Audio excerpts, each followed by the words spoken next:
दोस्तों स्वागत है आज की इस पहले और नए वीडियो में। दोस्तों आज की इस वीडियो में हम लोग पढ़ने वाले हैं भारत वर्षोन्नति कैसे हो सकी। दोस्तों अगर आप इसका लिखा हुआ प्रश्न उत्तर पढ़ना चाहते हैं, मतलब अभ्यास प्रश्न का पूरा लिखा हुआ कंप्लीट सॉल्यूशन पढ़ना चाहते हैं, तो बिल्कुल आप सही जगह पर भी आए हैं। और हाँ, ये वीडियो आपके लिए बहुत हेल्पफुल होने वाली है। दोस्तों एक बार आप बिना स्किप किए देखते हैं तो मुझे उम्मीद है आपको दूसरी वीडियो देखने की जरूरत नहीं पड़ेगी, क्योंकि आप बिल्कुल सही वीडियो पे आए बिना स्किप किए देखना। तो चलिए देरी न करते हुए स्टार्ट करते हैं। आज समय बहुत कम है, ठीक है।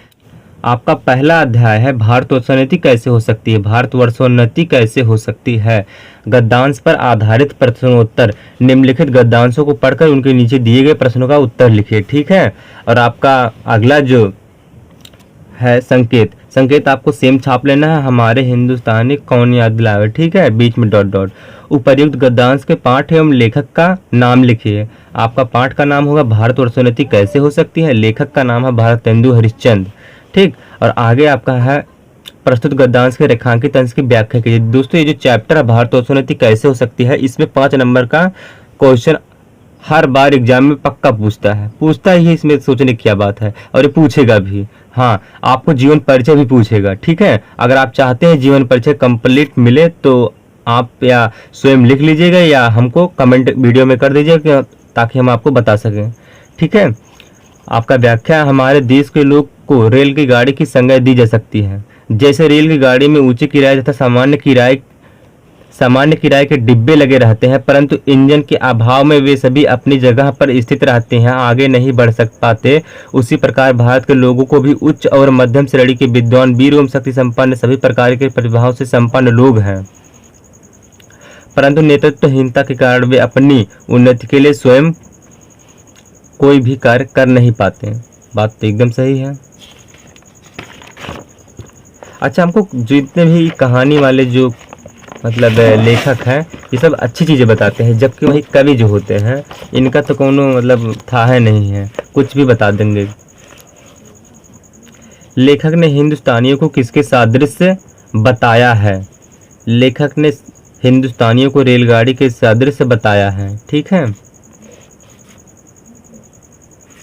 और आपका अगला है का चुप साधी रहा बलवाना। इस कथन को लेखक का क्या आशा है, लेखक का यह आशा है, लेखक का आशा है कि देश के लोग हनुमान जी की तरह है। जामवंत में जिस प्रकार हनुमान जी की उनकी शक्ति का स्मरण कराया जाता वे समुद्र को लांघ गए, उसी प्रकार भारत के लोगों की स्थिति है।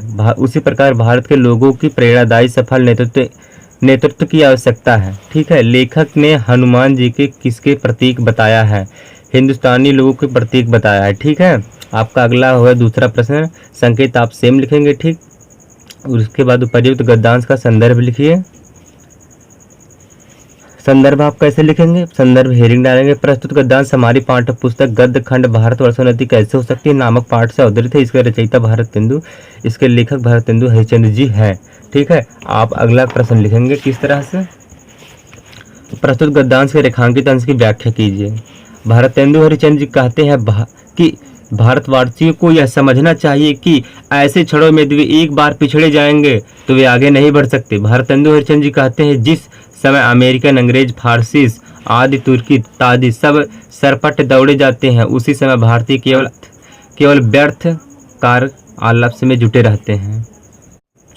लेखक के अनुसार प्रतिस्पर्धा में भारतवासियों की असफलता का क्या कारण है, तो भाई लेखक के अनुसार प्रतिस्पर्धा में भारतवासियों की असफलता का एकमात्र कारण आलस्य है, ठीक है। यहाँ कोई अच्छे कार्य करने जाओगे ना तो क्या कहेंगे, ये हो ही नहीं सकता, ये कर ही नहीं सकता। प्राचीन काल में साधन के अभाव में भारतवासियों ने किसकी खोज की, ताराग्रह आदि की खोज की, दूरबीन की खोज की। ताराग्रह को भेद करने वाली कौन सी, बांस के नलियों में दूरबीन बनाए थे, भाई उस काल में बना लिए थे। लेकिन उपाधि किसको मिलनी, गैलीलियो की। गैलीलियो आया यहाँ क्या था, गैलीलियो क्या था, एक दार्शनिक था। दार्शनिक यहाँ आया, यहाँ के किताबों संग्रहालय में गया, पढ़ा, और उसके बाद ताराग्रहों को भेद करने वाली दूरबीन की खोज बांस में कैसे होता है इसको पता कर लिया और गया अपने वहाँ बना डाला। ये कब किया था, मेसोपोटामिया की सभ्यता थी उस टाइम, भारत प्राचीन काल में खोज किया था। आधुनिक समय में अपने उन्नति के लिए कौन प्रयासरत है, तो भाई अमेरिकन, अंग्रेज, फ्रांसीसी, तुर्की आदि अपनी उन्नति के लिए प्रयासरत हैं। ये सब विकसित देश है और भारत अभी विकासशील है। अभी भारत विचार कर रहा है। संकेत सब उन्नतियों का म्यूनिसिपालिटी है। उपर्युक्त गद्यांश के पाठ एवं लेखक का नाम लिखिए। पाठ का नाम भारतवर्षोन्नति कैसे हो सकती है, लेखक का नाम भारतेंदु हरिश्चंद्र। ठीक है। प्रस्तुत गद्यांश के रेखांकित अंश की व्याख्या कीजिए। भारतेंदु हरिश्चंद्र जी कहते हैं, इस संसार में मनुष्यों को आर्थिक, सामाजिक, धार्मिक एवं मानसिक उन्नति के पीछे मूल कारण धर्म है। जितना भी उन्नतियां हैं वे सब धर्म के कारण ही है। अतः सबसे पहले हमें अपने धर्म की उन्नति करनी चाहिए। बात एकदम सही कहा है। लेखक ने सभी उन्नतियों का मूल किससे बताया? लेखक ने सभी उन्नतियों का मूल धर्म को बताया है। लेखक ने अंग्रेजों की उन्नति का क्या कारण बताया है? धर्म को कारण बताया है। भाई यहाँ भारत में क्या होता है कि बच्चा स्वयं पैदा करेंगे और क्या कहेंगे कि भगवान दिए, क्या करें, लो जनसंख्या बढ़ गया, भगवान दिए है ना। यही त्योहार तुम्हारी म्यूनिसिपालिटी है। इस पंक्ति का क्या आशा स्पष्ट कीजिए। जिस प्रकार म्यूनिसिपालिटी तुम्हारे घर का गंदगी को बाहर निकाल देती है, उसी प्रकार जब त्योहार आता है तो आम जन को भी गंदगी को घर से बाहर निकाल देती है। क्या है? आम जन को भी गंदगी को घर से बाहर निकाल देती है। इसलिए लेखक ने कहा यही त्योहार तुम्हारे म्यूनिसिपालिटी है। लेखक के इसमें कहने का आशा यह है कि भाई जिस तरह से धर्म में तुम्हारे, इसे मान लो दीपावली एक त्यौहार सबसे अच्छा माना गया है। क्यों अच्छा क्यों है? इसके पीछे रीजन यह है कि जब त्योहार आता है तो आप जैसे उधार जो कर्जा वर्जा बाकी रहता है इसको चुका देते हैं, और इतना ही नहीं अपने घर के गांव की गली की सफाई करते हैं। ठीक उसी प्रकार लेखक ने ये भी कहा कि जब ये त्योहार आते हैं तुम्हें अपने दिमाग से, जैसे चोरी है, झगड़ा करना, गाली देना, ये सब जैसे बुरी चीज़ें जो होती है, आलस्य जैसे हो गए, इस सबको बाहर निकाल देना चाहिए। ठीक है। लेकिन भारतवासी कहाँ मानने वाले हैं, बुद्धिमान है वो। प्रश्न है आपका घाव वाला है संकेत। यह सब तो पहले बात तो आप संकेत सेम छाप लीजिएगा, ठीक है ना। और उपर्युक्त गद्यांश का संदर्भ लिखिए। संदर्भ आप कैसे लिखेंगे? प्रस्तुत गद्यांश हमारी पाठ्य पुस्तक गद्य खंड भारतवर्षोन्नति कैसे हो सकती है नामक पाठ से अवतरित है। इसके लेखक भारतेंदु हरिश्चंद्र जी है। आयुष्य का क्या अर्थ है? आयु या उम्र। सामाजिक धर्म किसे कहा गया? जो देश काल के अनुसार शोधे और बदले जा सकते हैं वे सब सामाजिक धर्म है। मतलब कोई बुरी चीज़ है, मान लो धर्म में कोई बुरी चीज़, हमारे से रस्म है, रस्म से क्या हो रहा है? ज़्यादा लोगों को खर्चा हो रहा है। ज़्यादा खर्चा हो रहा है ना, तो इसको क्या करो, इसमें संशोधन कर दो, बदल दो इसे। ठीक है, तो फिर बड़ी अच्छी बात होगी। सामाजिक धर्म है यही। लेखक किस बात को ग्रहण करने को कहता है? लेखक के अनुसार जो देश और काल के अनुकूल उपकारी हो वही ग्रहण कीजिए। ठीक है। प्रस्तुत पंक्तियों में किन सामाजिक कुरीतियों को दूर करने को कहा गया है? जैसे सामाजिक जो कुरीतियाँ हैं, जैसे विधवा पुनर्विवाह ना होना, विधवा पुनर्विवाह होना चाहिए, बाल विवाह, शिक्षा न देना आदि सामाजिक कुरीतियों को दूर करने को कहा है। लड़कियों की किताब छूने का कोई अधिकार नहीं है, ये कि शास्त्रों में लिखा है, लेकिन अब उसे दूर करने को कहा गया है। और इतना ही नहीं, सती प्रथा जैसे, भाई इससे तो आप लोग परिचित ही होंगे, समाजशास्त्र पढ़ने वाले को पता होगा सती प्रथा क्या है। यही त्योहार ही तुम्हारी म्यूनिसिपालिटी है। पंक्ति का आशय स्पष्ट कीजिए। जिस प्रकार त्योहार आता तो म्यूनिसिपालिटी तुम्हारी घर, गांव, नगर की गंदगी बाहर निकाल देती है, ठीक उसी प्रकार भारतीय आम जन को भी अपने दिमाग की गंदगी की सफाई करने की आवश्यकता है। ठीक है, बहुत बड़ी बात बोली गई है।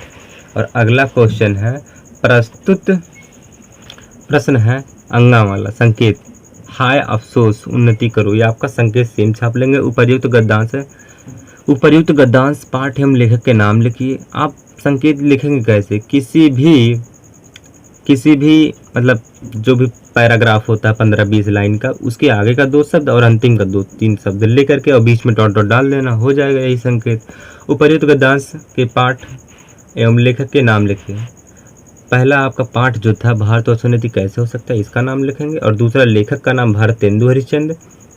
प्रस्तुत गद्यांश के रेखांकित अंश की व्याख्या कीजिए। भारतेंदु जी कहते हैं कि अफसोस इस बात की है कि हमारे हिंदुस्तानी लोग अपने काम की छोटी छोटी वस्तु नहीं बना सकते। भारतीयों को जगाते हुए कहते हैं कि अब नींद से जागो और अपनी हाँ तथा अपने देश के सांगो पांग उन्नति करो, जिसमें तुम्हारी भलाई निहित हो। वैसे ही किताबों का अध्ययन करो, वैसे ही खेल खेलो, वैसे ही बातचीत करो, अभी सब प्रकार की उन्नति हो सकती है।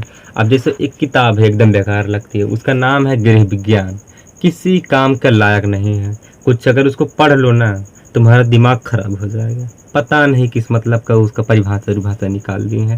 अरे कुछ अच्छा बताओ, कुछ भारतवासियों की किताब में ऐसा होना चाहिए कि उनको सीखने के बाद एक नया स्किल में टेक्निकल स्किल भी दे दो, कंप्यूटराइज स्किल दे दो, लेकिन ऐसा इस सब से एकदम हट करके है, दो धागा सुई लेके पड़े रहो वहीं में। और इतना ही नहीं, आगे देखते हैं लेखक ने किस बात पर अफसोस प्रकट किया है। लेखक ने इस बात पे अफसोस प्रकट किया कि हमारे हिंदुस्तानी लोग अपने छोटी से छोटी काम नहीं कर सकते हैं। अब जैसे मान लो एक चिप है सेमीकंडक्टर चिप आज भी भारत नहीं बना पाया है, और उसको रोज बयान होती है कि आज बन जाएगा, कल बन जाएगा, कल बन जाएगा, आज बन जाएगा।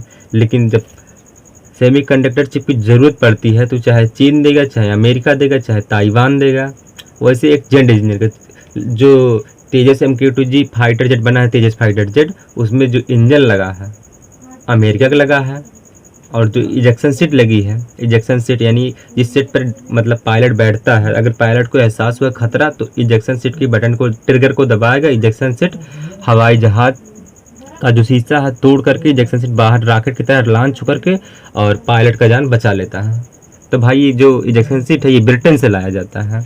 तो चलिए आगे देखते हैं, लेखक ने अपने देशवासियों को किसकी उन्नति पर बल दिया है।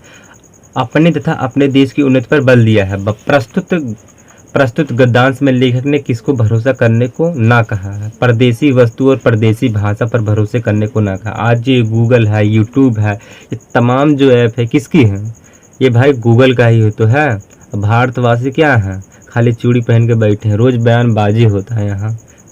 स्टूडेंट मतलब जब 2014 में सरकार बनी तो क्या बोला गया था, प्रत्येक वर्ष 2 करोड़ क्या मिलेंगे, नौकरी मिलेगा। 2 करोड़ क्या मिलेंगे, नौकरी। अब बताइए, सरकार ने पूछा बताओ अब कोई बेरोजगार रहेगा? जनता ने बोला नहीं, और जनता ने जिता दी। आज देखो 2 करोड़ क्या 10 लाख नहीं देते हैं। 10 लाख के मतलब चुनाव आया तो 280 पेपर लीक हो गए। और इतना ही नहीं कि यूपी में जो टैबलेट योजना के तहत मोबाइल बढ़ा था उसमें लिखा कि प्रत्येक वर्ष 10 लाख रोजगार।